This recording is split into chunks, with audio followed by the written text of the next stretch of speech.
atasmu.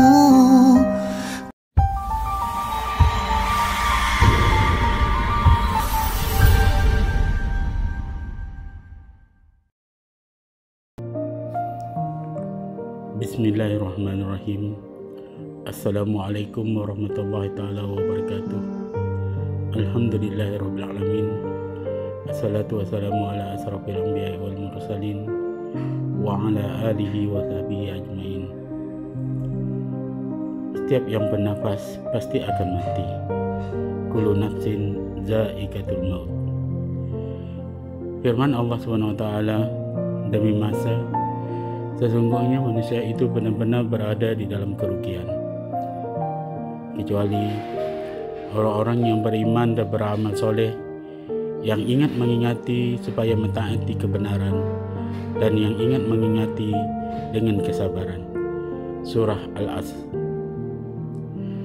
Dari Abdullah bin Amr radhiyallahu anhu, Rasulullah SAW bersabda, sampaikanlah pesanku walau satu ayat. Disebutkan di dalam satu riwayat bahawa apabila para makhluk dibangkitkan dari kubur, mereka semuanya berdiri tegak di kubur, masing-masing selama 44 tahun umur akhirat, dalam keadaan tidak makan dan tidak minum, tidak duduk dan tidak bercakap. Bertanya orang kepada Rasulullah SAW, bagaimana kita dapat mengenali orang-orang mukmin kelak di hari kiamat? Maka jawabnya, Rasulullah SAW bersabda, umat dikenali kerana wajah mereka putih disebabkan oleh wuduk.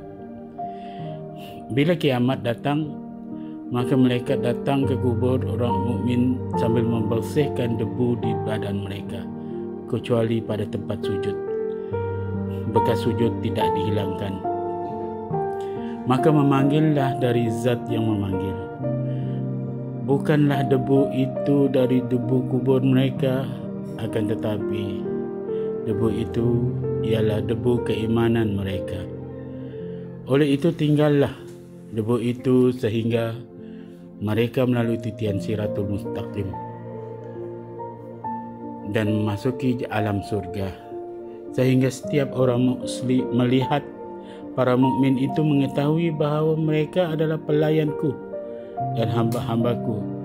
Disebutkan oleh hadis Rasulullah SAW bahawa 10 orang mayatnya tidak busuk dan tidak reput dan tidak akan bangkit dalam kubur asal di waktu mati. Pertama, para nabi. Kedua, para ahli jihad.